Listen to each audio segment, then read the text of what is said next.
The blood trail led straight into the abandoned fortress, and Finn Silverton knew with absolute certainty that someone wanted him to follow it.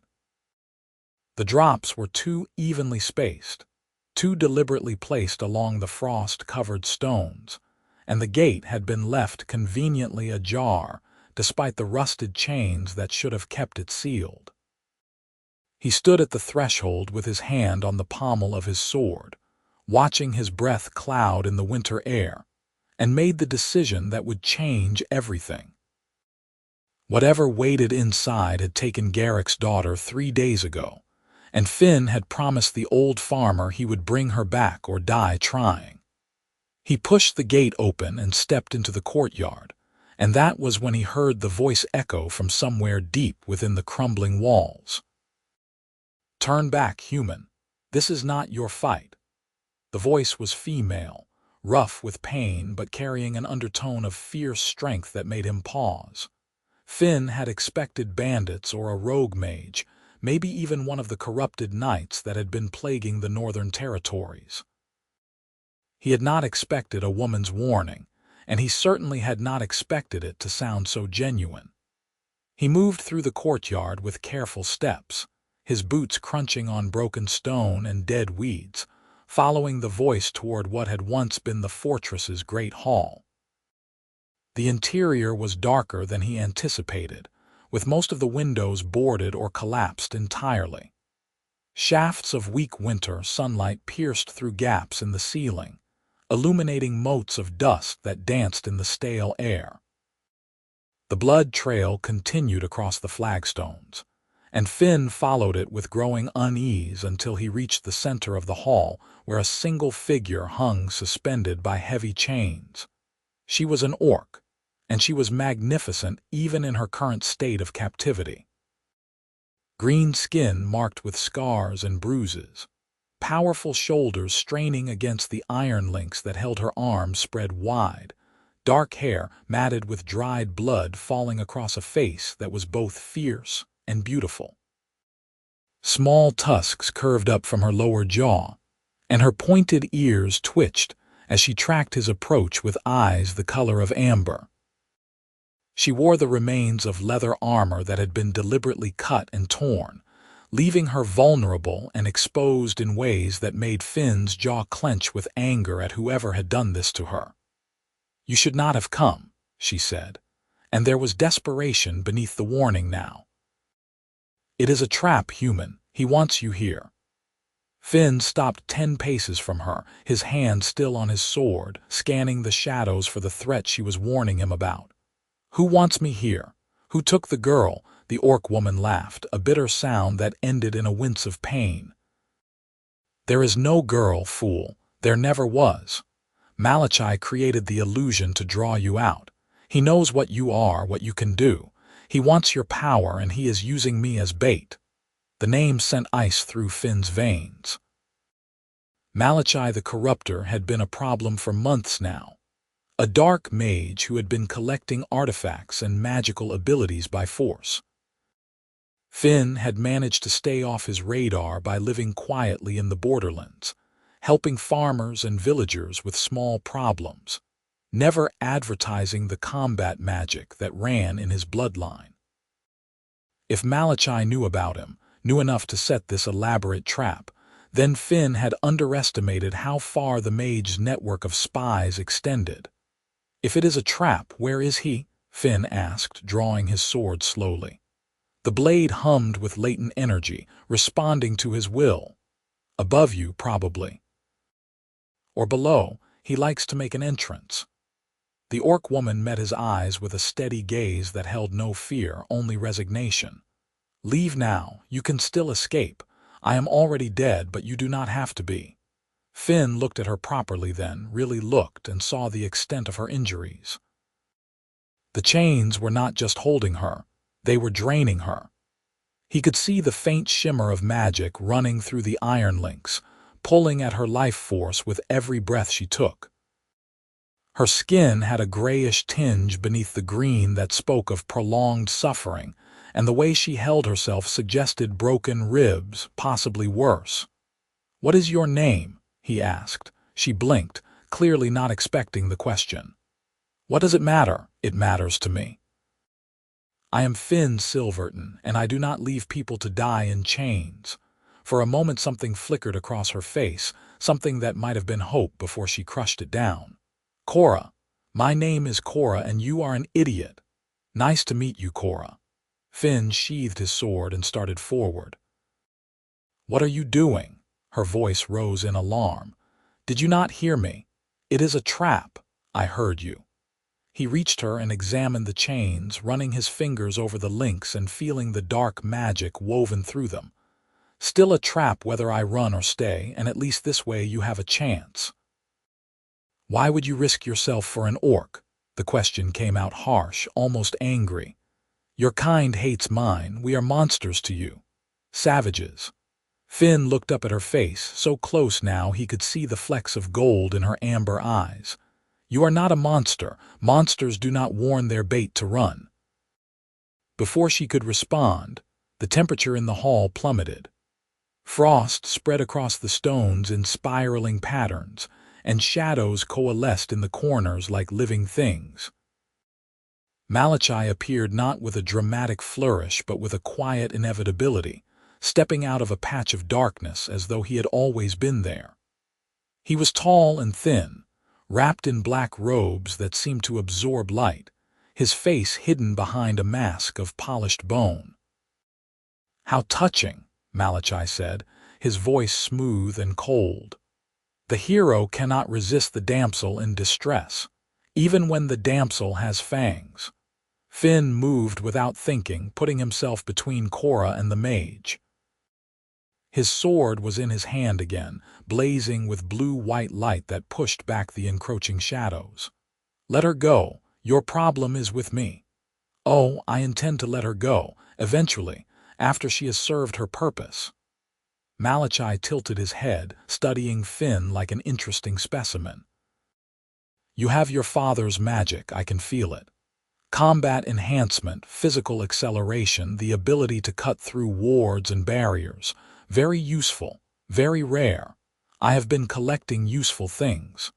You cannot collect me." Finn felt his magic rising, responding to the threat, filling his muscles with supernatural strength and speed. "I am not an artifact you can put on a shelf." "No, but I can take what makes you special and add it to my collection.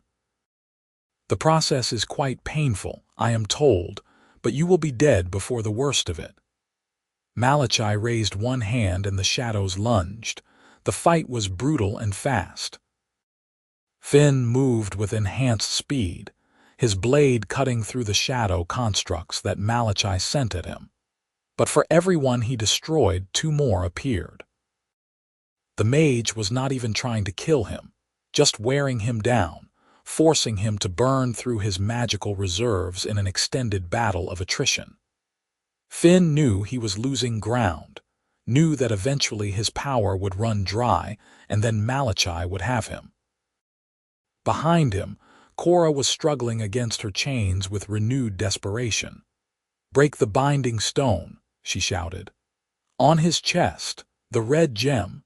Finn caught a glimpse of what she meant, a blood-red crystal hanging from Malachai's neck on a silver chain. It pulsed with dark light in time with the mage's casting, clearly the focus for his power. Breaking it would not stop Malachai, but it might disrupt him long enough to turn the tide. The problem was getting close enough. The shadows formed a nearly impenetrable barrier, and Malachai was staying well back from the melee.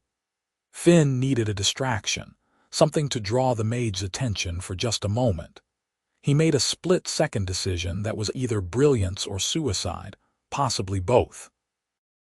Instead of fighting the next wave of shadows, Finn turned and ran straight at Kora.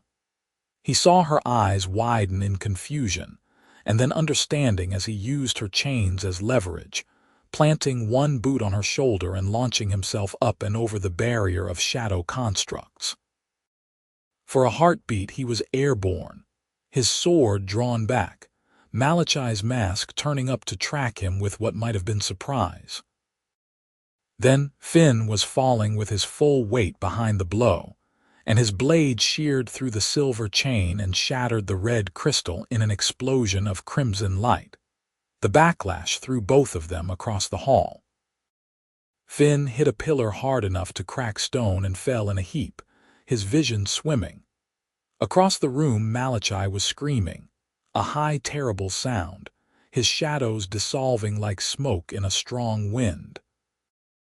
The mage's form seemed to flicker, becoming less solid, and Finn realized with grim satisfaction that Malachai had been sustaining himself with stolen magic.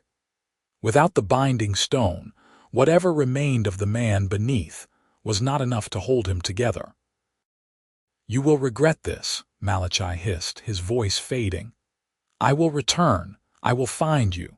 I will." He vanished mid-threat, leaving only echoes and the smell of ozone. Finn lay on the cold stones for a long moment, cataloging injuries. Cracked ribs definitely, possibly a concussion, his right shoulder dislocated from the impact. His magic was nearly depleted, barely a flicker remaining. Moving was going to hurt. "Human, Finn, are you alive?" Kora's voice dragged him back to awareness. "Right the chains." He forced himself upright with a groan that he tried and failed to suppress, and staggered back to where she hung. Without Malachai's power feeding them, the chains had gone inert, but they were still solid iron and still locked tight. "I need something to pick the locks," Finn said, his voice rough.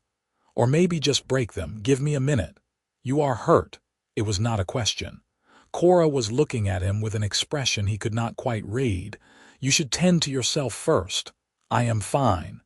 "You are not fine. Your shoulder is dislocated, and you are bleeding from a head wound. I can see it from here." Finn ignored her and examined the manacles around her wrists.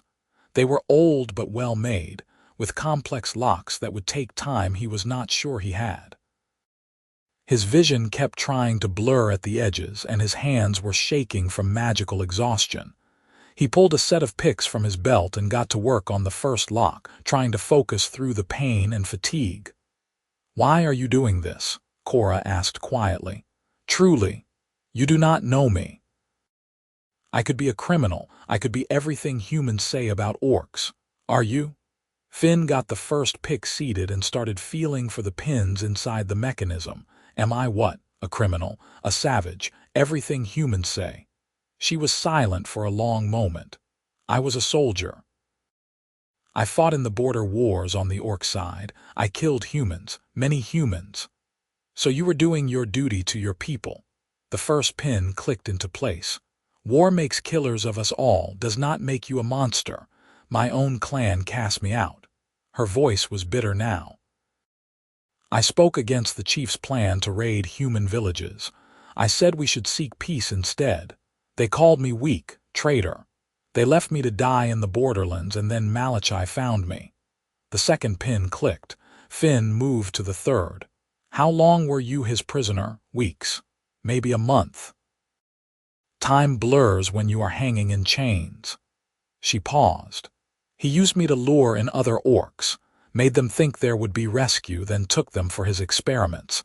You are the first human he has wanted badly enough to use me as bait." The lock opened with a satisfying click and Finn moved to her other wrist. "Well, you are not bait anymore. You are free, or will be in a moment. And then what?" The question held a note of desperation that made him look up at her face. "Where do I go? My clan will not take me back. Humans will kill me on sight in most villages. I have nothing." Finn got the second lock open and caught her as she collapsed, the sudden release of tension and the weakness from her captivity combining to rob her of strength. She was heavier than she looked, solid muscle and bone, but his enhanced strength had not quite faded yet. He lowered her carefully to the floor and started checking her injuries with practiced hands. "You can come with me," he said, focusing on the practical task of assessing broken bones and internal damage. "I have a homestead about 2 days north of here. Small place, but there is room. You can stay until you figure out what you want to do next. You would bring an orc to your home." Her voice was flat with disbelief. "Let me live under your roof. You truly are an idiot." "Maybe." He found the broken ribs, 3 of them on her left side, and started wrapping them with strips torn from his own shirt. "But I am an idiot with a spare room and a decent knowledge of healing." "Hold still," she did, watching him work with those unsettling amber eyes. "You are not afraid of me." "Should I be? Most humans are. Most humans have not seen you warn your captor's next victim to run." Finn tied off the bandage and sat back, his own exhaustion catching up with him now that the immediate crisis was over. "You are a good person, Kora. Your clan was wrong to cast you out." He saw her eyes glisten and realized with some alarm that she was crying, silent tears tracking down her green cheeks. She wiped at them angrily with the back of one hand. "Stop that. Stop being kind. It makes it harder." "Makes what harder?" "Everything." She looked away from him, her jaw clenched. "I do not know how to do this, how to accept help, how to trust." Finn understood that feeling better than she probably knew. He had been a soldier too before coming to the borderlands to escape his own demons. Trust was a luxury few fighters could afford. "We will figure it out together," he said simply. "But first we need to get out of here before Malachai comes back with reinforcements." "Can you walk?" Kora tested her legs and nodded, though the pain that crossed her face suggested it cost her. "I can manage." "Good. There is a village half a day from here where we can rest and resupply. After that, my homestead." He stood and offered her his hand, not sure if she would take it. She stared at his outstretched palm for a long moment, then reached out and clasped his forearm in the warrior's grip. Her hand was warm despite the cold, her grip firm. "I will pay you back," she said. "For this, I will work, I will help. I do not accept charity." "Fair enough." Finn helped her to her feet, steadying her when she swayed. "I can always use help with the farm. Winter is coming and there is a lot to prepare." They made their way out of the fortress together, 2 wounded fighters leaning on each other for support. The sun was lower now, painting the sky in shades of orange and gold, and the temperature was dropping fast. Finn knew they needed to make the village before full dark, but even exhausted and injured, he felt something like hope stirring in his chest. He had walked into a trap expecting to die, and instead he had found something unexpected. He had found someone worth saving, and perhaps in saving her, he had started to save himself. The village was called Millerton, a small cluster of buildings around an old mill that gave the settlement its name. Finn had been there before, trading furs and helping with odd jobs, so the locals knew him if not by name then by reputation as the quiet man from the northern homestead who kept to himself. They did not know him well enough to automatically trust his judgment when he walked into the common house with an orc woman at his side. The reaction was immediate and predictable. Conversation stopped. Hands went to weapons. A woman grabbed her child and pulled the boy behind her skirts. The innkeeper, a broad man named Thomas, reached under his counter for what was probably a cudgel or crossbow. "Evening, Thomas," Finn said calmly, as though he brought orcs to dinner every day. "We need a room for the night and a meal, coin up front." He pulled out a silver piece and set it on the counter with a solid clink. Thomas stared at the coin, then at Kora, then back at Finn. "You bringing that into my establishment? Her name is Kora, and yes," Finn kept his voice level, "she is injured and needs rest. So do I. We are not looking for trouble. Trouble is what you have got, coming here with an orc." An older man stood from his table, hand on his belt knife. "We do not serve their kind, not after what they did to the Henderson farm last spring." Finn knew the story. A raiding party had hit the Henderson place, burned the fields, killed the livestock. The family had barely escaped with their lives. It was the kind of incident that poisoned relations between species for generations. Kora was not part of that raid. She is no danger to anyone here. And we are supposed to take your word for it. The old man spat on the floor. She is an orc. They are all the same. Savages and killers. Finn felt Kora tense beside him and put a gentle hand on her arm, a silent request to let him handle this. I have done work for most of you here at one time or another. Fixed your roofs, helped with your harvests, dealt with the bandits that were stealing your cattle last summer. When have I given you reason to doubt my word? That gave them pause. Thomas scratched his beard, clearly torn between old prejudices and the practical memory of favors owed. Finally, he sighed. One night. She stays in the room and does not cause problems. First sign of trouble and you both leave. Understood? Understood. Thank you, Thomas. Finn picked up the coin and added another. Meals for both of us and water for washing. Thomas took the coins and handed over a key. Third door on the left upstairs. I will have the girl bring up food. He looked at Kora directly for the first time. You cause problems for Finn here, orc, and you answer to me personally. He is a good man and we do not want to see him hurt. Kora met his gaze steadily. I will not hurt him. You have my word. Orc's word, someone muttered from the back of the room, but Thomas waved them to silence. Go on then. Get upstairs before someone decides to be a hero. Finn led Kora up the narrow stairs to their room, very aware of the eyes following them every step of the way. The room was small but clean, with a single bed, a washstand, and a narrow window that looked out over the village square. Not luxurious, but after weeks in chains for Kora and a day of hard travel for both of them, it might as well have been a palace. Kora sank onto the edge of the bed with a groan, holding her bandaged ribs. They hate me. They do not know you. Finn poured water from the pitcher into the basin and brought it over. Here, clean up. You will feel better. She took the offered cloth and started wiping away the worst of the blood and grime, moving carefully around her injuries. Finn turned away to give her privacy and moved to the window, looking out at the darkening village. Lights were coming on in windows, smoke rising from chimneys. Peaceful and ordinary, the kind of life he had built for himself in the borderlands.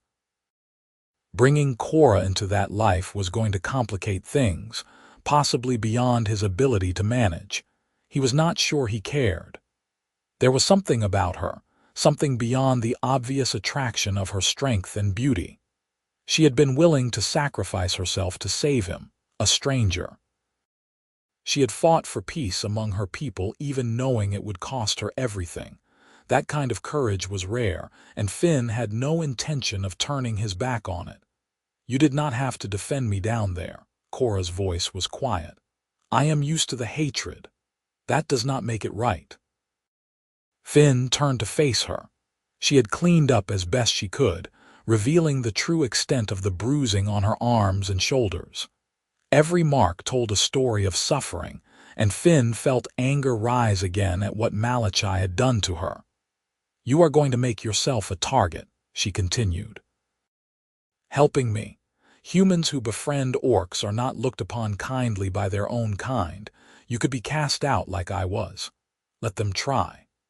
He moved to sit in the room's single chair, suddenly very tired.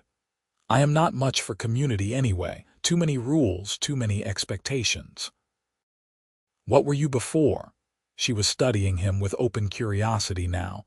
Before you came to the borderlands, you fight like a soldier but you act like a farmer. It is confusing. Finn considered how much to tell her, then decided she deserved honesty. I was a soldier. Combat mage in the king's service. Did 7 years on the Western Front before I realized I was just making the same fights happen over and over. Win a battle, lose a battle. Nothing ever really changed except how many men went home in boxes. So I left. Bought land in the borderlands where nobody asks too many questions and built a life where I do not have to kill people anymore. Yet you still carry a sword. You still have the magic. The magic is not something I can put down. It is part of me, in my blood. The sword is practical. The borderlands are not entirely peaceful.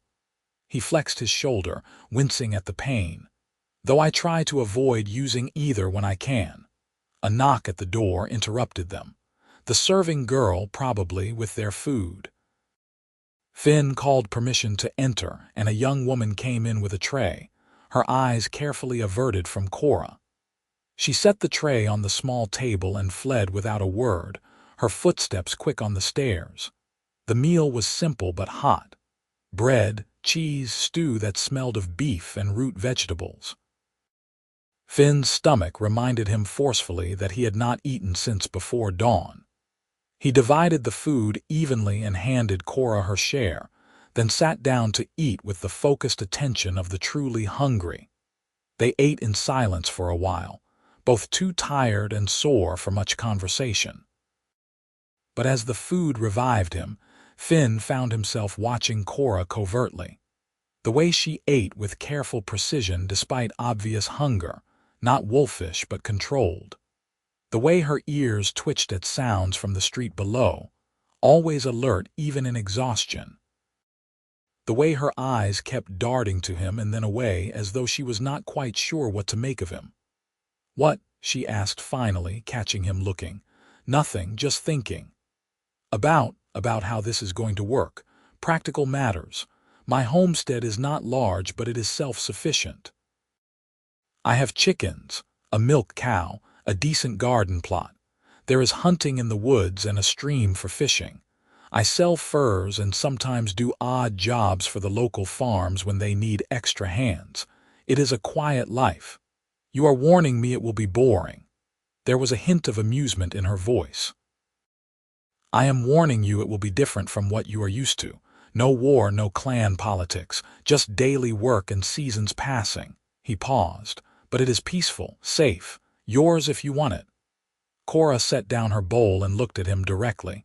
"Why are you doing this? Truly, I need to understand."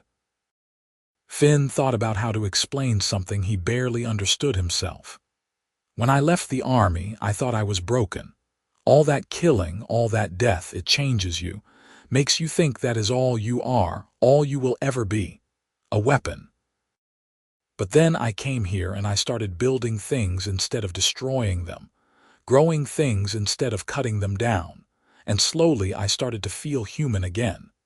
He met her eyes. "You are not broken, Kora. You are not what your clan said you are. You are someone who chose peace over violence, who warned a stranger about danger at risk to yourself. You deserve a chance to build something instead of fighting. If you want that chance, I can give it to you." She was quiet for a long time, and when she spoke her voice was thick with emotion. "I do not know how to be anything but a soldier. Neither did I. We will figure it out together." He stood and stretched, his muscles protesting. "Get some rest. We have a long walk tomorrow." "The bed," Kora said suddenly. "There is only one." Finn looked at the narrow bed, then at the floor, calculating. "I will take the floor. You need the rest more than I do. You are injured too. Your ribs, your shoulder." She stood, swaying slightly. "We can share. I do not bite. Those are some impressive tusks arguing otherwise." The joke slipped out before he could think better of it. For a moment Kora just stared at him, and Finn thought he had badly miscalculated. Then she laughed, a real laugh that transformed her whole face. "Funny human. Very funny. The tusks are for show and eating tough meat. Good to know." He found himself smiling back, something warm unfurling in his chest. "All right, we share, but stay on your side. I will be the perfect lady." She settled onto one edge of the bed with exaggerated propriety that made him laugh too. Finn took the other side, carefully not touching her, very aware of her presence in the small space. The bed was narrow enough that he could feel the warmth radiating from her body, hear her breathing begin to slow as exhaustion took her. He lay awake longer, staring at the ceiling, thinking about the strange turn his life had taken. He had walked into a trap expecting death and found something else entirely. Found someone who might understand what it meant to be cast out from your own people for choosing conscience over duty. Found someone brave and fierce and broken in ways that mirrored his own fractures.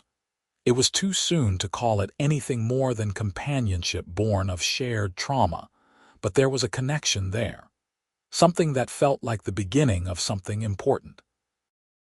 Beside him, Kora made a small sound in her sleep, almost a whimper. Without thinking, Finn reached out and found her hand in the darkness, giving it a gentle squeeze. She gripped back, holding on as though he was an anchor, and gradually her breathing eased into true rest. Finn closed his eyes and let himself sleep, their hands still clasped between them in the dark. Morning brought cold rain, and the practical realization that they had no supplies for the journey ahead. Finn's pack had been minimal to begin with, and Kora had literally nothing but the torn remains of her armor.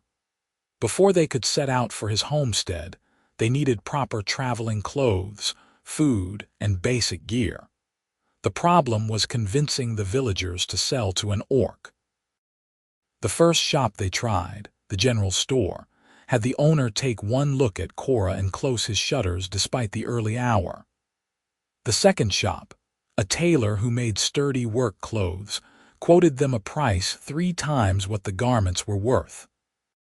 Finn paid it without argument because Kora needed clothes that fit and were not shredded, but the hostility was wearing on both of them.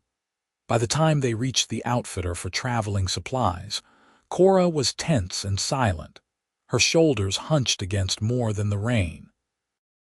Finn could see her retreating into herself, building walls against the constant rejection. He wanted to say something to make it better, but words felt inadequate against the weight of centuries of hatred between their peoples. The outfitter was a woman named Margaret, middle-aged and weathered from years of provisioning travelers and hunters. She looked up as they entered, her gaze going immediately to Kora, and Finn braced for another rejection. Instead, Margaret set down the harness she had been mending and came around the counter. "You are Finn Silverton, right? From the northern homestead?" "Yes, madam." Finn was cautious, unsure where this was going. "My son says you helped him last autumn when his horse threw him in the woods. Splinted his leg and got him home safe." She looked at Kora again, measuring. "That true? I did what anyone would do. Most people would have left him there rather than risk the woods after dark. You did not." Margaret nodded as though coming to a decision. "What do you need?" The relief was sharp enough to hurt. Traveling supplies for 2, bedrolls, a good tarp, rope, dried food for 3 days, basic camping gear. Margaret started pulling items from her shelves, moving with brisk efficiency. "The orc need boots. Those look about done." Kora spoke for the first time since they had entered, her voice carefully neutral. "I have no coin for boots. Did not ask if you had coin, asked if you needed boots." Margaret found a sturdy pair and brought them over. "Try these." Kora took the boots like they might bite her, then sat on a bench and pulled them on. They fit well enough, broken in but with good soles. "Why are you helping me?" "Because Finn vouches for you, and his word is good around here. And because my son came home walking instead of dead, and that is worth a pair of boots." Margaret went back to gathering supplies. "The world is mean enough without adding to it when we do not have to." Finn saw Kora blink hard, fighting emotion again. He paid Margaret fairly for everything, adding a bit extra that the woman tried to refuse before accepting with good grace. They left the shop laden with supplies and something more valuable, the memory of kindness offered freely. "Not everyone is like the others," Finn said quietly as they walked toward the village edge. "Some people can see past the surface. She is one person out of dozens who would rather I did not exist." But Kora's voice was less bitter than it had been. "Still, it was kind. Tell her I said thank you." You can tell her yourself next time we come to the village. You plan to come back. With me, I plan to live my life and not let other people's prejudices dictate my choices. Finn adjusted his pack, settling the weight. If that makes things harder, so be it. They walked through the rain, leaving Millerton behind, heading north into the wooded hills that marked the beginning of the deeper borderlands. The path was familiar to Finn, a route he had traveled dozens of times, but seeing it through Kora's eyes made him notice details he usually ignored. The way the forest pressed in close old-growth trees that had stood for centuries, the calls of birds that fell silent at their approach, wary of strangers, the tracks of deer and smaller game crossing the muddy path. "This is beautiful country," Kora said after an hour of walking. "Wild. That is why I chose it. Far enough from civilization that people leave me alone, close enough that I can trade when I need to." Finn pointed to a break in the trees ahead. "The homestead is about 4 hours from here, maybe 5 given we are both moving slow." They walked in companionable silence for a while, saving their breath for the climb. Finn kept an eye on Kora, watching for signs that her injuries were overwhelming her, but she moved with stolid determination, refusing to show weakness. He understood the impulse even as he worried about her pushing too hard. Around midday, they stopped to rest beside a stream, eating some of the dried meat and hard biscuits from their new supplies. The rain had eased to a drizzle, and weak sunlight filtered through the clouds, making the wet forest glitter. Finn used the break to check Kora's bandages, rewrapping her ribs with strips from the clean cloth Margaret had included in their supplies. "You have done this before," Kora observed, watching him work. "Tended wounded. Field medicine was part of military training. I am no healer, but I know enough to keep someone alive until they can see a real physician." He tied off the bandage carefully. "How is the pain? Manageable?" She flexed cautiously. "Better than it was. I heal quickly." "Or constitution, something like that." She hesitated, then asked, "What you said last night about being broken, did you mean it? Or were you just trying to make me feel better?" Finn sat back, considering the question. "I meant it. After 7 years of war, I had nightmares every night. Could not sleep without seeing the faces of people I had killed. Started drinking to dull it, which only made things worse. My captain told me I needed to leave before I got someone killed through carelessness." He stared at his hands, remembering. "Coming here saved me, gave me time to heal, gave me purpose that was not about destroying." "Do you still have the nightmares?" "Sometimes. Less often now." He looked up at her. "What about you? What do you dream about?" Kora was quiet for a long moment. "I dream about the village, the one my clan raided before I spoke against them. I dream about the human children screaming and my clan brothers laughing. I tried to stop them and they beat me for it, said I was weak, that I had dishonored myself by pitying prey." Her voice was hollow. "That was when I knew I could not stay. Even if they had not cast me out, I would have left. I could not be part of that anymore. That took courage." Finn reached out tentatively and touched her hand. "More courage than most people have." She looked at their hands, his pale fingers against her green skin, and something shifted in her expression. "You do not see it, do you, the difference? It does not matter to you that I am an orc. It matters, but not in the way you mean." He struggled to find the right words. "I see you, Kora. Not your species. You, the person who chose peace, who warned a stranger, who is strong enough to walk for hours with broken ribs and not complain. That is what matters to me." She turned her hand over, lacing their fingers together properly. Her palm was calloused from years of weapon work, warm and solid. "I do not know what to do with you, Finn Silverton. You do not have to do anything. Just walk with me a few more hours and you will have a roof over your head and time to figure things out." He squeezed her hand gently, then released it and stood. Come on. The sooner we get home, the sooner you can rest properly. The homestead appeared through the trees as the afternoon was fading toward evening, and Finn felt the familiar relief of coming home.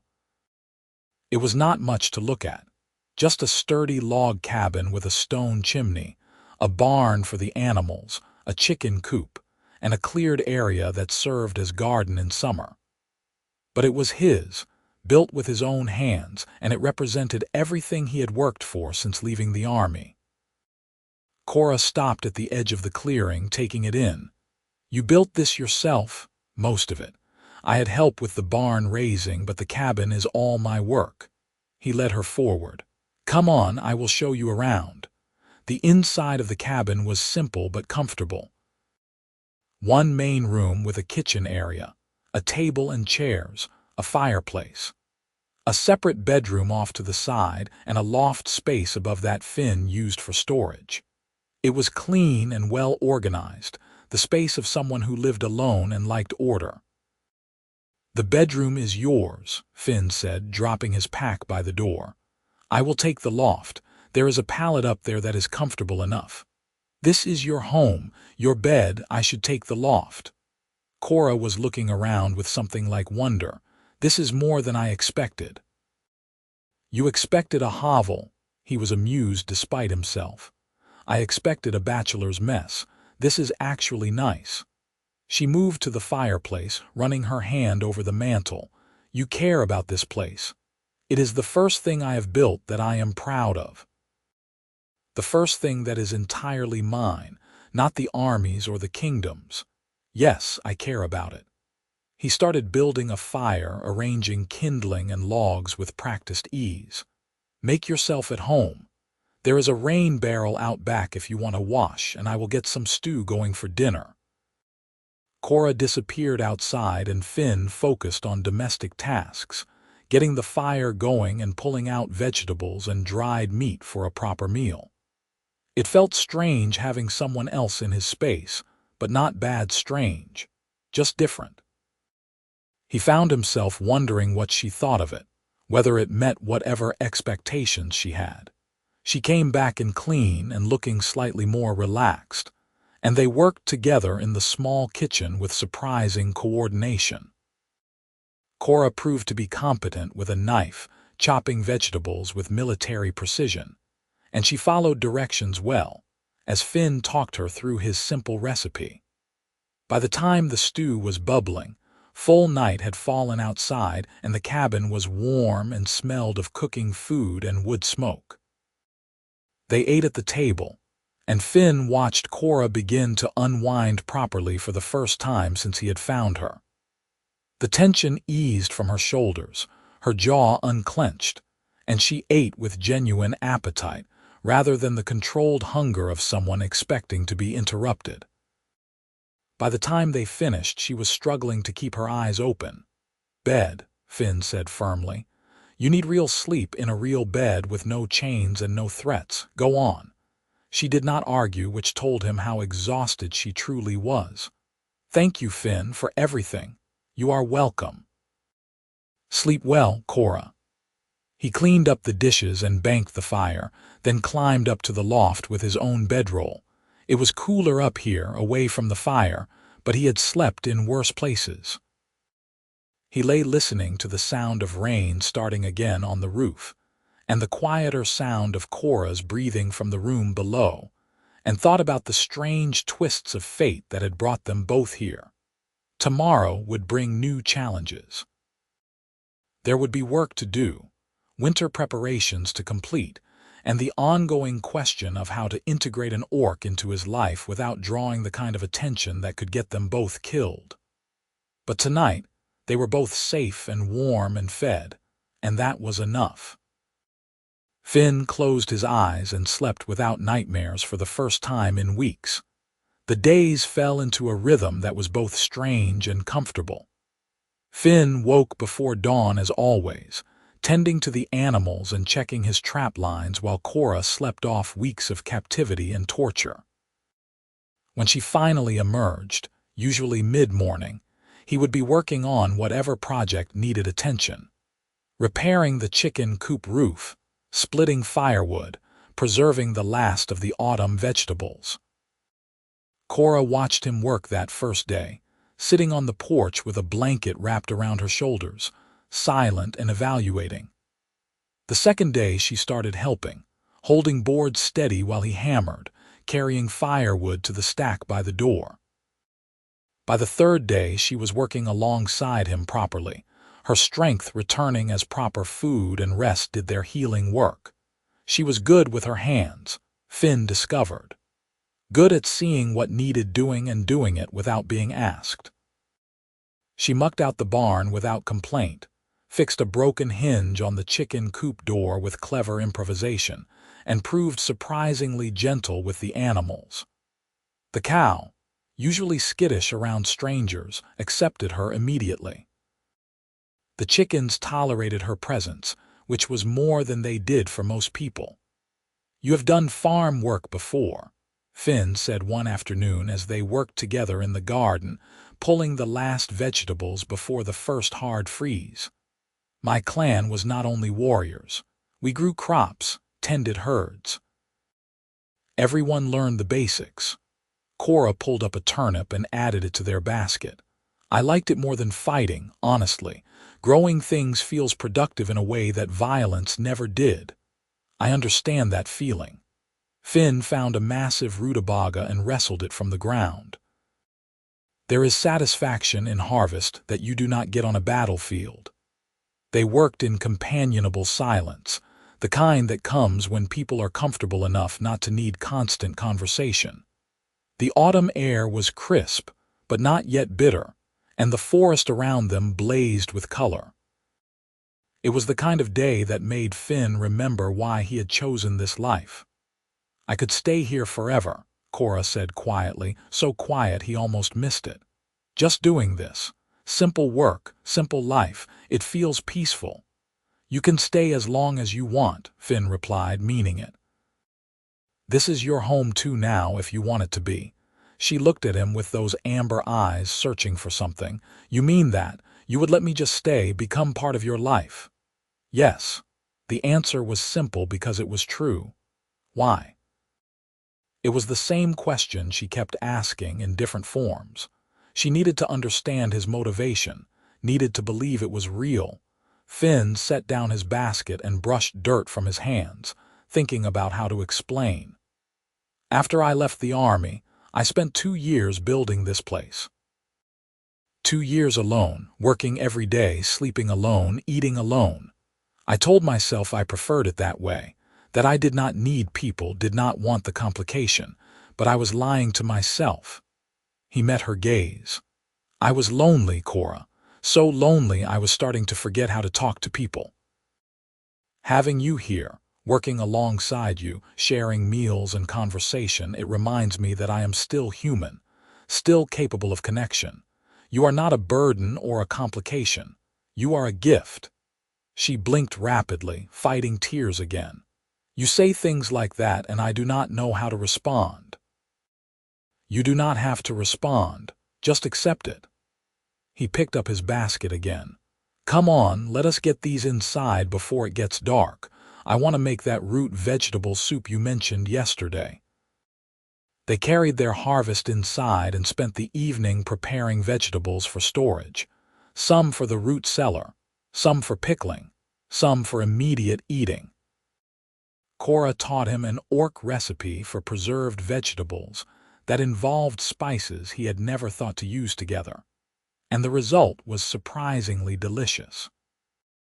They ate together at the table, talking about small things.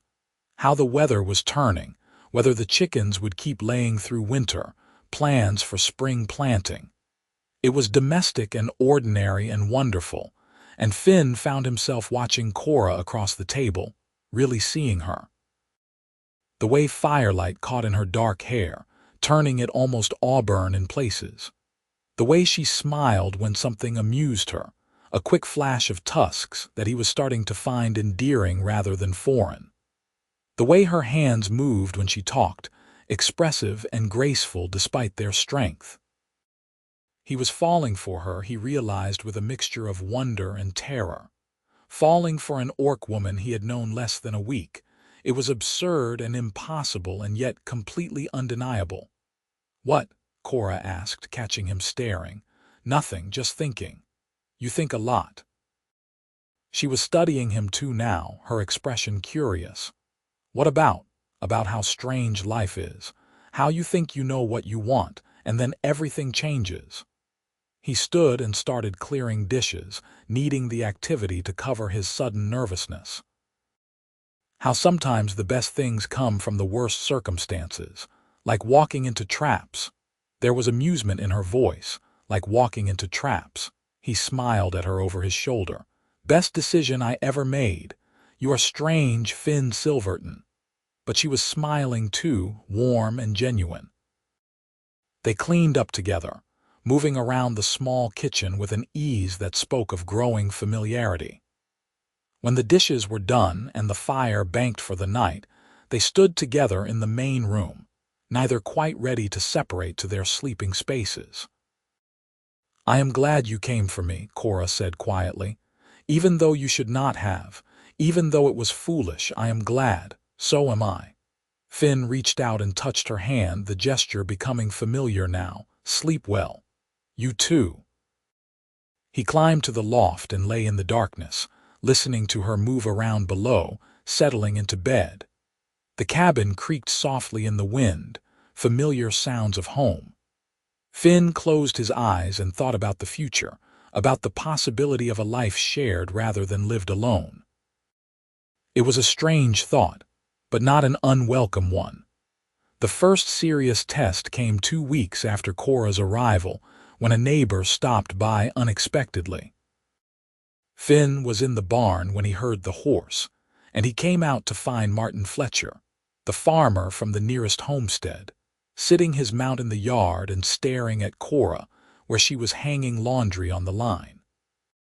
"Fletcher," Finn said carefully, moving to put himself between the farmer and Kora. "What brings you out here?"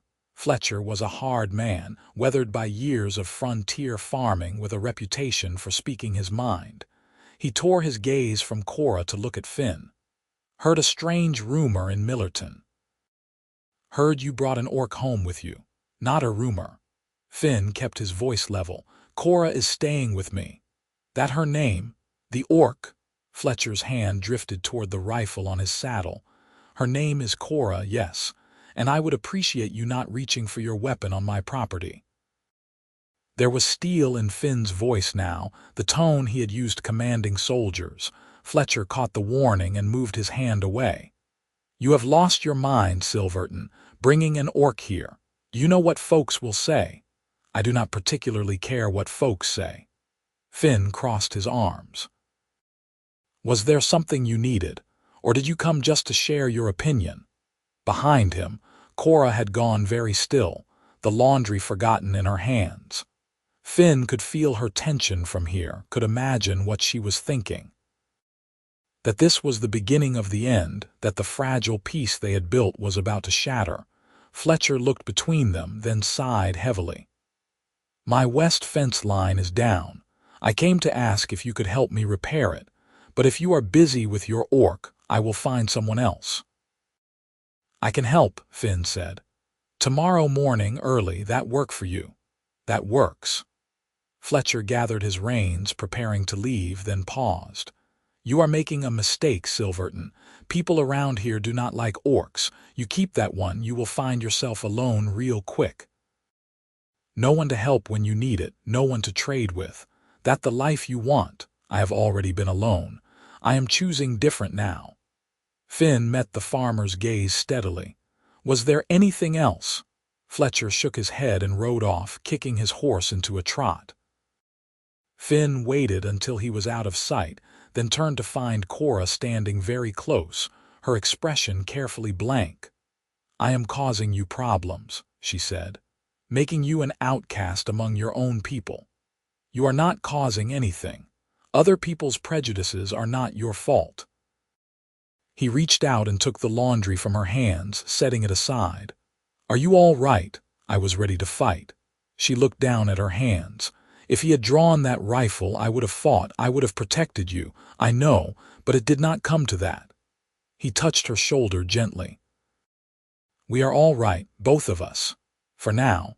But he will talk and others will come. They will make things difficult for you. Her jaw clenched. Maybe I should leave. Go deeper into the borderlands where humans do not travel. You could return to your peaceful life. Kora, look at me. He waited until she met his eyes.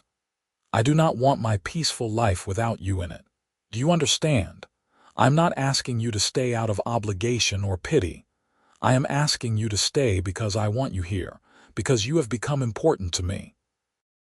She stared at him, something fragile and hopeful struggling to life in her expression.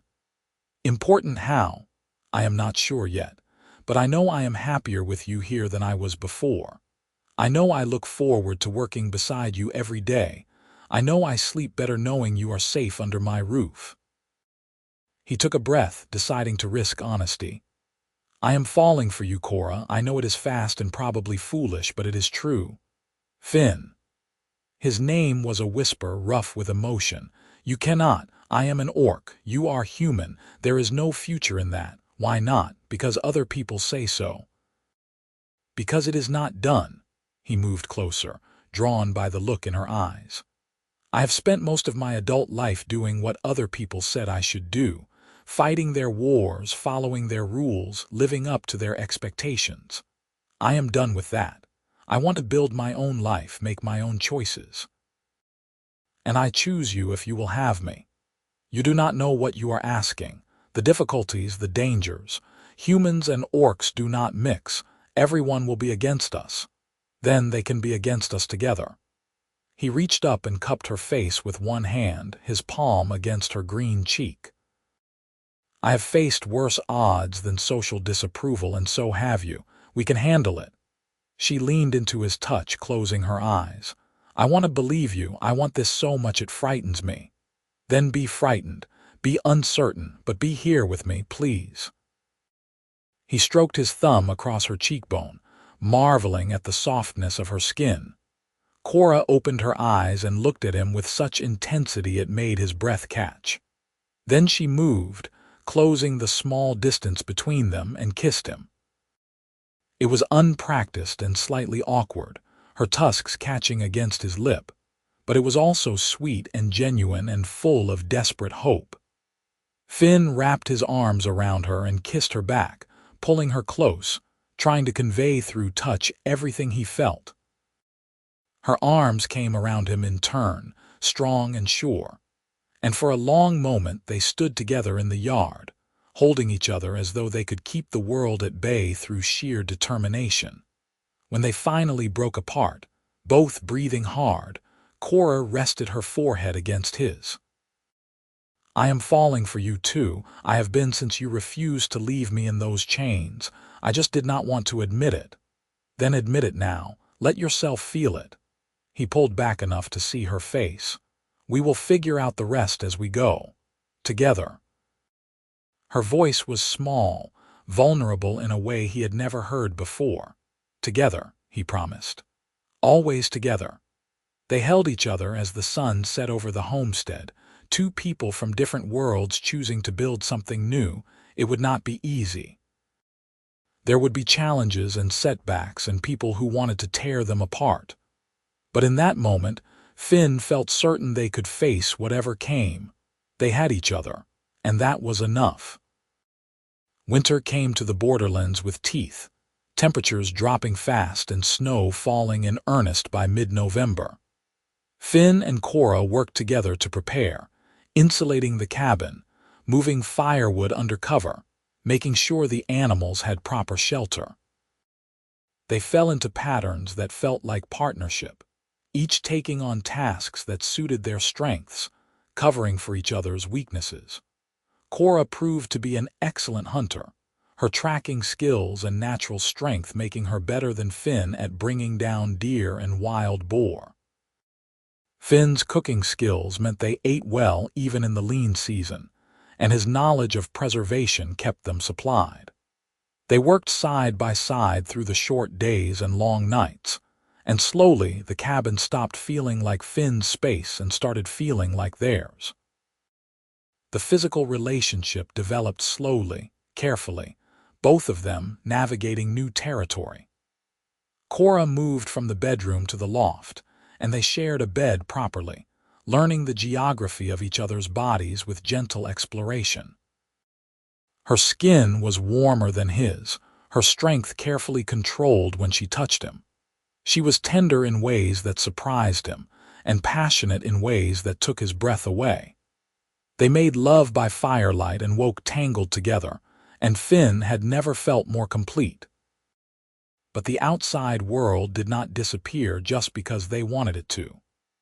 Fletcher spread the word about the orc at Finn's homestead, and the reaction was mixed at best.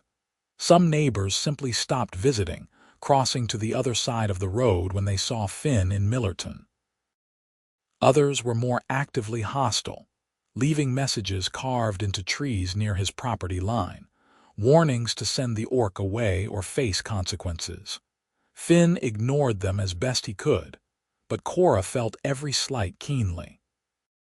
She withdrew into herself when they went to the village, letting Finn do all the talking, trying to make herself small.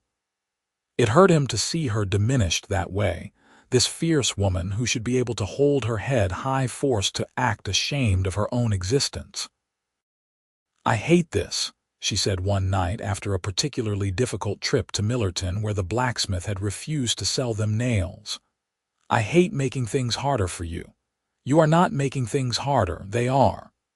Finn pulled her close, wrapping them both in the thick quilt. "Their prejudice is not your responsibility. It affects you, though. It isolates you from your own people. That is my responsibility." She turned in his arms to face him. "Finn, maybe we should think about moving, going somewhere new where nobody knows us, starting fresh." "Run away, you mean?" He considered it. "We could. Take what we can carry, head west or south, find some remote valley and build a new homestead." "You do not want to." She could read him well now after months together. "I do not want them to win. I do not want to let their hatred drive us from land I worked years to build." He sighed. "But I also do not want you to be miserable. If you want to leave, we leave." Kora was quiet for a long time. "I do not want to leave either. I like it here. This place feels like home in a way nowhere else ever has." She hesitated, then said very quietly, "I am happy here with you. I do not want to give that up." "Then we stay. We endure. Eventually they will get tired of hating us and move on to some other outrage." He kissed her forehead. "We have survived worse than petty prejudice." "Together," she said, echoing the promise they had made to each other. "Together," he agreed. The real crisis came in January, during the deepest part of winter. Finn had gone to check his trap lines in the northern woods, leaving Kora to tend the homestead. He was gone longer than expected, following tracks that led to a good catch of winter hares, and by the time he returned the short day was fading to evening. He knew something was wrong the moment he saw the horses tied outside his cabin, 3 of them, including Fletcher's distinctive roan. Finn broke into a run, his heart pounding, scenarios flashing through his mind. He burst through the door to find Kora backed into a corner, facing down Fletcher and 2 other men Finn recognized from Millerton. "Get out of my house," Finn said, his voice deadly quiet. Fletcher turned, his expression a mix of anger and something that might have been shame. "We came to talk sense into you, Silverton. Send this creature away before she brings real trouble down on all of us. Kora is not going anywhere. Now get out." Finn's hand was on his sword, magic already rising in response to his anger. "There are 3 of us and 1 of you," one of the other men said. "Maybe you should think about that before you start making threats." "There are 3 of you and 2 of us," Kora corrected, her voice hard. "And I promise I am worth at least 2 of you in a fight. See? Violent. Aggressive. This is what orcs are." Fletcher gestured at her. You keep her here, Silverton, and eventually she will turn on you. They always do. The only violence happening here is you breaking into my home and threatening my family." The word slipped out before Finn thought about it, but once said he realized it was true. Kora was his family now, more real than any blood relation had ever been. The three men exchanged glances, and Finn saw the moment they decided to try force. He moved before they could, his combat magic flaring to life, enhancing his speed and strength to supernatural levels. He grabbed Fletcher and bodily threw him toward the door, the farmer hitting the wall hard enough to crack timber. The second man pulled a knife, and Finn disarmed him with a twist that sent the weapon spinning across the room. The third tried to rush Kora and discovered the hard way that she had not been exaggerating about her combat abilities. In less than a minute, all three men were on the floor, groaning and defeated. Finn stood over them, his sword drawn now, magic crackling visibly along the blade. "I said get out. Next time I will not be so gentle." They scrambled for the door, helping each other out and to their horses. Fletcher paused on the threshold, holding his bruised ribs. "This is not over, Silverton. You have made your choice. Live with the consequences." "I intend to." Finn waited until they were mounted and riding away, then slammed the door and turned to Kora. "Are you hurt?" "I am fine." "They did not touch me, just talked." She was shaking slightly, adrenaline and fear catching up with her. "I thought they might try to take me, force me away." "Never." Finn pulled her into his arms, holding tight. "Nobody takes you from me, nobody." She clung to him, her face buried against his shoulder. "This is going to get worse. They will come back with more men. They will try harder." "Let them try." He pulled back to look at her face. "Kora, I need you to understand something. I am not giving you up. Not for their approval, not for safety, not for anything. You are mine and I am yours, and that is all that matters." "Yours," she repeated, testing the word. "I like the sound of that. Good." He kissed her hard, pouring all his fear and anger and love into the contact. "Because you are stuck with me now." They spent that night holding each other, neither sleeping much, listening for sounds of returning trouble. But the night passed quietly, and morning brought cold sunshine and the mundane tasks of daily survival. They went back to their routine, but something had shifted. They were more openly affectionate now, not hiding what they meant to each other. Kora started calling the cabin home and ours instead of your place.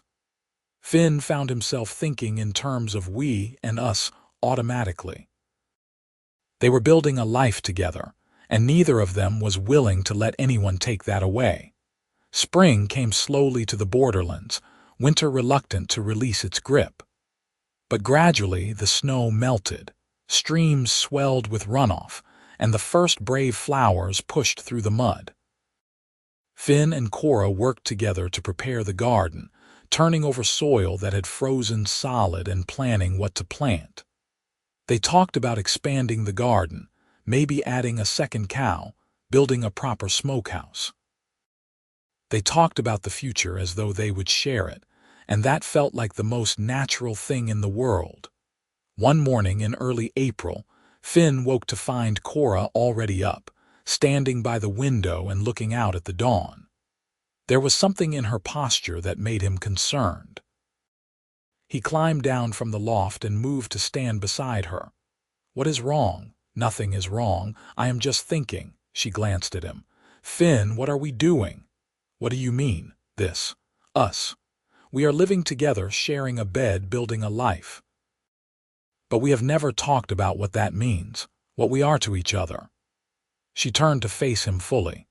"Are we just two people who are convenient, or is this something more?" Finn's heart skipped a beat. He had been thinking about this for weeks, carrying a question that felt too big to ask. But maybe now was the time. "What do you want it to be?" "I want it to be real, permanent." She met his eyes steadily. "I want to be your partner in truth, not just in practice. I want to know that when I say I am yours, it means something lasting, like marriage." The word hung in the air between them. Can humans and orcs even marry? Is that allowed? Kora's voice was carefully neutral, but he could hear the hope underneath. "I do not know if it is allowed. I know I do not care if it is or not."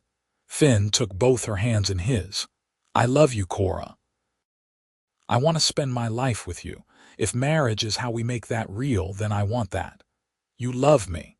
She said it like a revelation, like she had not dared believe it until he spoke the words. "You really love me." "I really love you, more than I thought I could love anyone." He squeezed her hands. "Do you love me?" "Yes." The answer came immediately, fierce and certain. "I love you so much it terrifies me. I have never felt this way about anyone." "Then marry me, be my wife, my partner, my family, officially and permanently." He pulled her closer. "Let me be yours for the rest of my life." Kora's eyes were bright with tears. "How? There is no priest who would perform the ceremony, no community who would recognize it. Then we make our own ceremony. We speak our vows to each other before witnesses we trust, and we consider ourselves married." Finn thought quickly. "Margaret in Millerton, she has been kind, maybe Thomas from the inn. We find the few people who have not turned against us and we ask them to bear witness. A wedding without a church or a priest, just us and our vows." Kora considered, then nodded slowly. "Yes, I want that. I want to be your wife. And I want to be your husband." Finn kissed her, joy and relief flooding through him. "We will make it real as anything that happens in a fancy ceremony." They spent the next week preparing, which mostly meant cleaning the cabin until it shone and trying to figure out how to ask near strangers to witness their unconventional wedding. In the end, Margaret agreed immediately when Finn explained, looking pleased that something good was coming from the mess of human-orc relations. Thomas from the inn agreed more reluctantly, but agreed nonetheless, saying that Finn had always been decent, and he supposed the orc must have some merit if Finn was willing to marry her. Finn bit back a sharp response about Kora's merit, deciding to take what allies they could get. They held the ceremony on a warm afternoon in late April, in the clearing beside the cabin where wildflowers bloomed in abundance. Margaret and Thomas stood as witnesses, along with a surprise guest, Fletcher, who showed up unexpectedly and stood at the back, silent and grim but present. Kora wore a simple dress that Margaret had helped her make, green fabric that complemented her skin and made her look radiant. Finn wore his best shirt, cleaned and mended, his sword at his side because he was still a soldier at heart even in this peaceful moment. They had written their vows together, sitting up late the night before, trying to find words for feelings that felt too big for language. When the moment came, standing together with their hands clasped, Finn spoke first. "Kora, I vow to stand beside you for all the days of my life. To be your partner in all things, your support in hard times, your celebration in joy. I vow to see you, truly see you, and love everything I find. I vow to build a life with you, a home with you, a future with you. You are my heart, my family, my home. I am yours now and always." Kora's voice was steady despite the tears on her cheeks. "Finn, I vow to walk beside you through whatever comes. To be your strength when you falter, your comfort when you hurt, your joy when you celebrate. I vow to choose you every day, to choose us and what we are building together. You saw me when the world called me monster. You gave me a home when I had none. You gave me love when I thought I was unlovable. I am yours, completely and forever." There was no ring to exchange, no priest to pronounce them married. But Margaret stepped forward and tied a green ribbon around their joined hands, an old borderland custom for binding promises. "By the witness of those present and the strength of your spoken vows, I declare you bound together, husband and wife, if you choose to use those words." partners and family without question. Finn pulled Kora into his arms and kissed her while Margaret and Thomas applauded. Even Fletcher, still standing apart, nodded once in what might have been acknowledgement if not quite approval. After the brief ceremony, Margaret had brought food, and they shared a meal together in the cabin, talking and laughing. For a few hours it felt like maybe things could be normal, like maybe they could have community despite everything. Thomas told stories about the inn, Margaret shared gossip from the village, and Fletcher eventually unbent enough to offer gruff congratulations. As the sun set and their guests prepared to leave, Fletcher pulled Finn aside. "I still think you are a fool," he said quietly. "But I respect that you stand by your choices. That means something." "Thank you," Finn said, meaning it despite the backhanded nature of the compliment. Fletcher nodded and rode off into the dusk. Margaret hugged both of them, making Kora stiffen in surprise before carefully returning the embrace. Thomas shook Finn's hand and told them to come by the inn anytime, that they would always have a room if they needed it. Then they were alone, standing together in the doorway of their cabin, watching the last light fade from the sky. "We did it," Kora said softly. "We are married." "We are married," Finn agreed, still marveling at it. "You are my wife. You are my husband." She tested the words, then smiled. "I like how that sounds. So do I." He pulled her inside and closed the door against the night. "Come to bed, wife. Let me show you how much I love you." They made love that night with new intensity, the vows still echoing between them, making every touch feel weighted with promise. Afterward they lay tangled together, sweaty and satisfied, talking quietly about nothing and everything. About spring planting and summer projects, about maybe building an addition to the cabin, about the future that stretched before them now bright with possibility. "You think we will have children?" Kora asked suddenly, her hand resting on Finn's chest over his heart. "Can humans and orcs even have children together?" "I have no idea," Finn admitted, "but I would not mind finding out. I would be a terrible mother." But she sounded wistful rather than certain. "You would be an amazing mother, strong and fierce and protective. Patient when it mattered, tough when it was needed." He covered her hand with his. "But there is no rush. We have time to figure out what we want." "We have time," she repeated, relaxing against him. "That is still strange to think about, having time, having a future." "Get used to it," Finn said, kissing the top of her head. "We have a whole life ahead of us." They fell asleep like that, wrapped around each other, and Finn dreamed of green-skinned children with his eyes and Kora's strength, running through fields of wildflowers while their parents watched from the porch of a homestead built for a family. The summer was good to them. The garden flourished under their combined care, producing more vegetables than two people could reasonably eat. Kora's hunting kept them supplied with meat, and Finn's trap lines brought in furs that sold well in Millerton, despite the lingering social disapproval. They worked hard through the long days and spent the warm evenings on their porch, talking and laughing and enjoying the simple pleasure of each other's company. Kora bloomed in the safety and stability of their life together.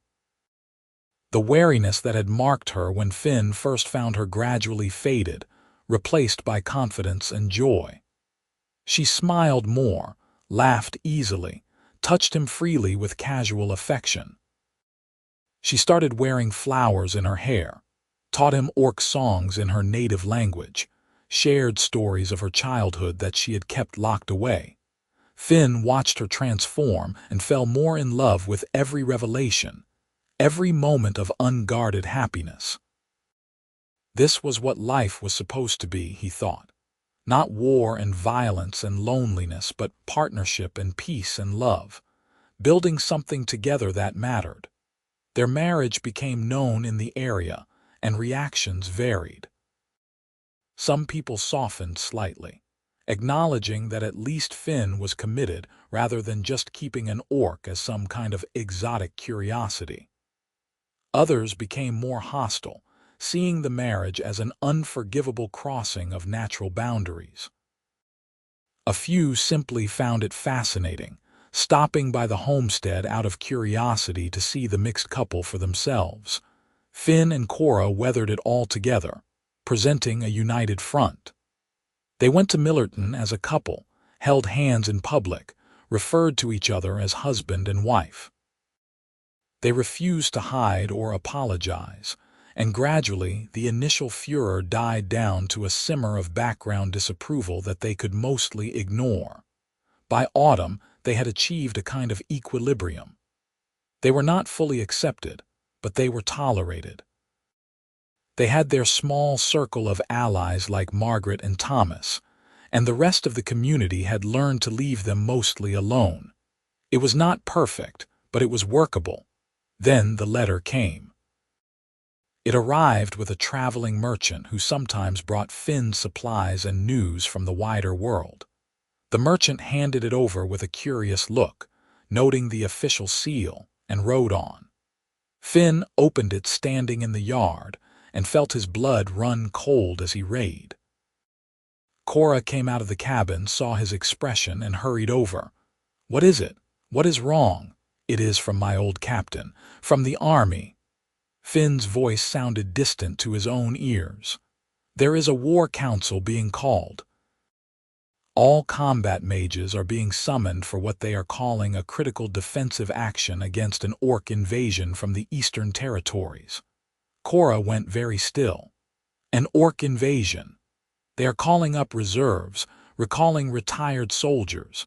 This letter is a formal summons. "I am required to report for duty within the month." He looked up at her. "Kora, I have to go. It is the law. If I do not report, I will be branded a deserter. They could come here, arrest me, maybe arrest you for harboring a deserter. You would go to war against my people." Her voice was hollow. "You would fight orcs. I would be assigned wherever they put me, but yes, probably." The full weight of it crashed over him. "I would be killing orcs while married to one. Kora, I do not know what to do." She pulled the letter from his hands and read it herself, her expression unreadable. When she finished, she handed it back carefully. "You have to go, you just said why. If you do not, they will come for both of us. I cannot fight your people. I cannot kill orcs knowing that you are here, that they might be your kin, your friends." He was searching her face desperately for an answer. "There has to be another way." "There is not." She touched his cheek gently. "Finn, you are a combat mage. You took an oath. That oath does not disappear just because it has become inconvenient." "Inconvenient," he caught her hand. "Kora, this could destroy us. How do I come back from fighting your people and expect you to still love me? Because I know you. I know you will not kill needlessly. I know you will do what you must to fulfill your duty, and then you will come home to me." Her eyes were bright with unshed tears. "And I will be here waiting, because I am your wife and I love you more than I hate the circumstances we are trapped in. This is not fair to you. None of this is fair." He pulled her close, breathing in her familiar scent, trying to memorize the feel of her in his arms. "I do not want to leave you. I do not want you to leave either, but we do not have a choice." She held him just as tightly. "Go, fulfill your duty, then come back to me. That is all I ask." They had 3 weeks together before he had to leave, and they used every moment. They worked side by side to prepare the homestead for Kora to manage alone through the winter. They made love with desperate intensity, trying to store up memories against the separation. They talked late into the night about everything and nothing, saying all the things they had never bothered to say because they had assumed they had unlimited time. On the morning Finn had to leave, they stood together in the yard as the sun rose, neither wanting to be the first to let go. "I will write," Finn promised. "Every chance I get, you will know I am thinking of you. I will write back. tell you about the homestead, about the animals, about every boring detail of life here." Kora was trying to smile through tears. "You will be so tired of my letters." "Never." He kissed her, pouring everything he felt into the contact. "I love you more than anything, remember that. I love you too.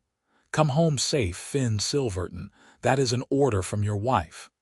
She pushed him gently toward his packed horse. "Go, before I change my mind about being brave." He rode away with tears streaming down his face, looking back every few steps until the cabin disappeared behind the trees. The last thing he saw was Kora standing straight and strong in the yard, watching him go. She did not wave or call out, just stood there like a statue, and somehow that made it harder. Finn rode south toward the war, and every step took him farther from the only home that had ever truly mattered. The war camp was chaos, hundreds of men and mages gathering from across the kingdom in response to the summons. Finn reported to his old unit and found himself promoted to captain based on his combat magic abilities and experience. He was assigned to defensive fortifications, using his skills to enhance walls and barriers against the expected orc assault. The work was familiar in ways that made him ache. He had spent so many years doing this, building protections for soldiers, preparing for battles. But now every orc he saw in scout reports or prisoner exchanges made him think of Kora. Were these her former clan members? Did she know any of them? How could he fight them knowing what he knew about orc culture, orc honor, orc capacity for love and loyalty? He wrote to Kora every few days, long letters describing the camp and his duties while carefully avoiding anything that might hurt her. She wrote back faithfully, telling him about the homestead, about fixing the barn roof alone, about the cow giving birth to a calf she had named Hope. Her letters were lifelines, reminding him what he was coming back to, why he had to survive. The battle, when it finally came, was brutal and brief. The orc forces hit their defensive line at dawn, a coordinated assault that showed sophisticated tactics and fierce determination. Finn fought with his unit, using his magic to protect rather than attack when he could, trying to minimize casualties on both sides. But war did not allow for gentle choices, and he killed orcs that day. He killed them with magic and sword, and every face he saw might have been someone Kora knew. When it was over, the orc forces withdrew in good order, a strategic retreat rather than a rout. The human forces held the line, but at terrible cost. Finn walked through the aftermath, healing what wounded he could reach, and hated every moment of it. This was what he had left behind, what he had escaped to the borderlands, the waste and violence and senseless death.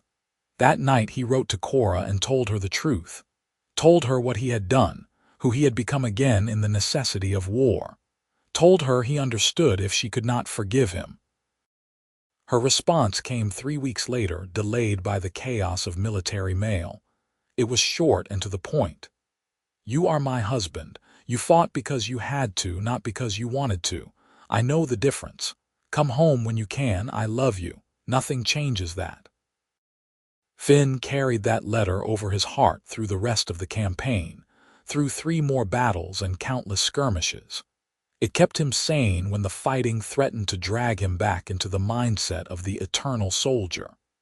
It reminded him he had something to live for beyond duty and honor.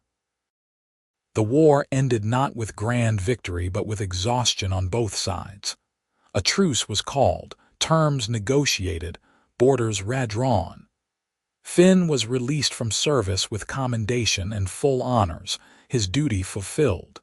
He did not care about the honors. He only cared about going home. The journey back to the borderlands took 2 weeks, and every day felt like an eternity. Finn pushed hard, traveling from dawn to well after dark, desperate to see Kora again. He had been gone 6 months, half a year of their lives lost to obligation and violence. He needed to see her, touch her, know that they could still be what they had been before. He reached the homestead at sunset on a cold autumn evening, and there was Kora on the porch, as though she had been waiting for him. She stood as he dismounted, and for a moment they just looked at each other across the yard. Two people who had been through fire and somehow survived. Then Finn was running, closing the distance, and Kora met him halfway. They collided in a fierce embrace, holding each other so tight it hurt, and both were crying and laughing and trying to talk all at once. "You came back," Kora kept saying, as though she had not quite believed it would happen. "You really came back. I promised." Finn pulled back just enough to see her face, to touch her cheeks, her hair, reassuring himself she was real. "Did you think I would not? I was afraid. So afraid that you would not come back, or that you would come back changed, that the war would take you from me even if you survived." She was searching his face just as desperately. "Are you all right, really all right?" "I am now." He kissed her, and it felt like coming home in a way that had nothing to do with geography. "I am sorry I had to go, sorry for what I had to do." "You have nothing to be sorry for, you survived. You came home, that is all that matters." She pulled him toward the cabin. "Come inside. I have food ready, have had food ready every night for a week in case you arrived. And then you can tell me everything and we can start rebuilding what we lost."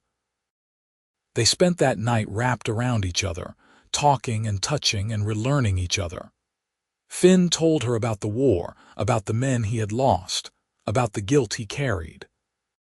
Kora listened and held him when the words became too hard, and told him she loved him anyway, loved him despite and because of everything he was.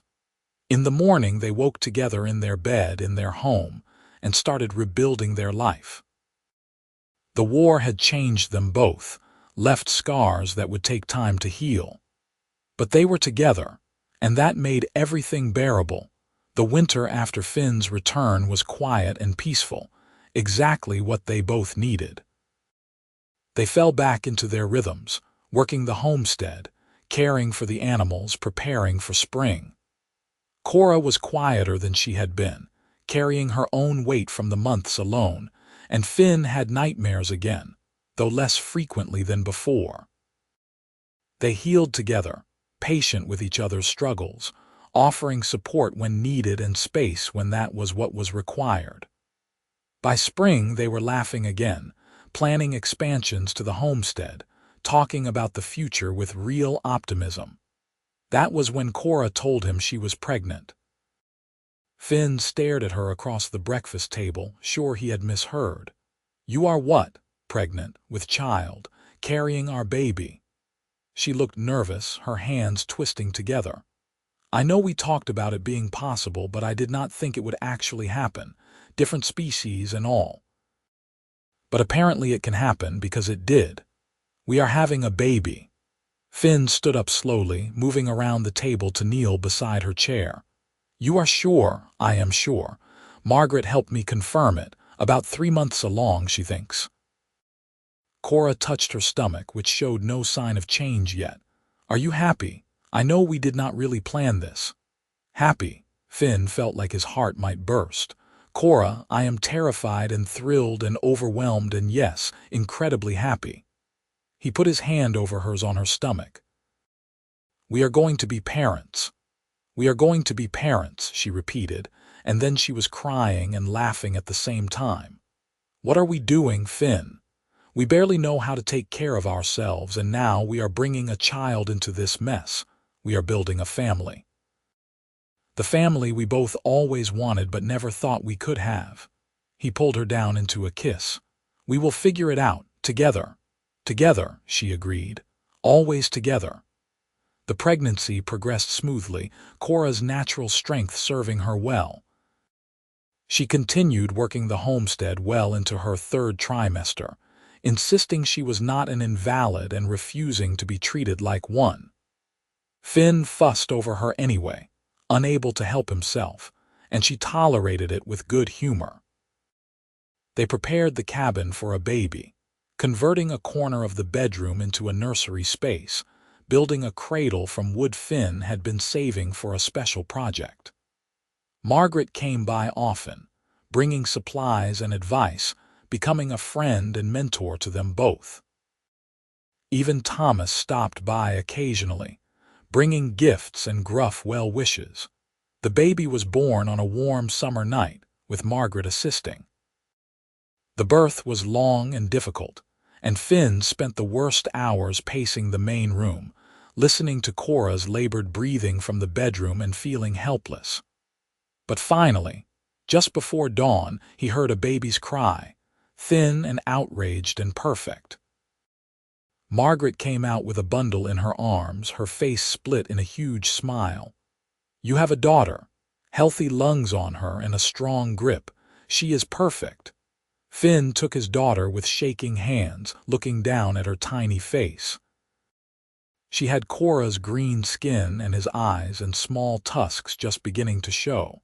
She was the most beautiful thing he had ever seen. "Can I see Kora?" "Go ahead. She is exhausted but fine." Finn carried his daughter into the bedroom where Kora lay pale and sweating but smiling. He sat beside her on the bed and carefully placed the baby in her arms. "Look what we made." Kora gazed down at their daughter with such love it made Finn's chest ache. "She is ours, really ours, really ours." He put his arm around Kora's shoulders, and they sat together looking at their baby, this impossible child who represented everything they had built together. "What should we name her?" Kora asked. Finn thought about what this child represented. Hope for the future, proof that different peoples could create something beautiful together, a symbol of love overcoming hate. "Grace," he said finally. "Her name is Grace, Grace Silverton." Kora tested the name and smiled. "Perfect. Hello, Grace. Welcome to your family." They spent that day in a cocoon of new parent wonder, passing Grace back and forth, marveling over her fingers and toes, watching her sleep and eat and exist. Margaret stayed long enough to make sure everyone was stable, then left them to bond as a family, promising to return the next day with more supplies. That night, with Grace sleeping in her cradle beside their bed, Finn and Kora lay together in the darkness, exhausted and happy. "We did it," Kora whispered. "We built this life. Despite everything, we made this happen." "You did most of the work," Finn pointed out. "I just stood around being nervous." She elbowed him gently. "You know what I mean. This family, this home, this life, we made it together. We did." He pulled her closer, careful of her healing body. "And it is just the beginning. Grace is going to grow up knowing she is loved by both her parents. She's going to grow up in a world where her existence is proof that humans and orcs can build something beautiful together." "She is going to face prejudice," Kora said quietly. "People who will say she should not exist, who will hate her for being mixed. And we will teach her to stand strong against that hatred, to know her own worth regardless of what small-minded people say." Finn kissed Kora's forehead. "She has us. That is going to be enough. It has to be." Kora was quiet for a moment, then said, "Thank you, Finn, for walking into that trap, for refusing to leave me, for giving me this life. Thank you for being worth saving, for building this with me, for loving me despite everything." He tightened his arm around her. "I love you, Kora Silverton. I love you too." She tilted her face up for a kiss. "My husband, my partner, my home." They fell asleep like that, holding each other with their daughter sleeping peacefully beside them. Outside the cabin, the borderland night was full of the sounds of wild things and growing plants, of life continuing in its endless cycles. Inside, a mixed family slept together, proof that love could cross any boundary if given the chance, that traps could become blessings, that sometimes the most foolish choice was actually the bravest. Finn had known it was a trap and walked in anyway, and it had been the best decision of his entire life. He had found love, purpose, and family in the last place he expected. And now, with Kora beside him and Grace sleeping safely in her cradle, he knew with absolute certainty that he would make the same choice again every single time. Their story was not over. There would be challenges ahead, moments of fear and doubt, times when the world pushed back against what they represented. But they would face it all together. This impossible family built on choice and love and stubborn refusal to let hatred win. Grace would grow strong and proud, raised by parents who loved each other and her with fierce devotion. She would learn her father's combat magic and her mother's warrior skills, would be taught both human and orc traditions, would stand as a bridge between two peoples who desperately needed such bridges. But that was the future. Right now, in this moment, Finn Silverton lay in his bed beside his wife, listening to his daughter breathe, and felt peace settle over him like a warm blanket. He had walked through fire to get here, literally and figuratively, but he had emerged on the other side into something better than he had ever imagined possible. He had a home. He had a family. He had love. And that, he thought as sleep finally claimed him, was more than enough. That was everything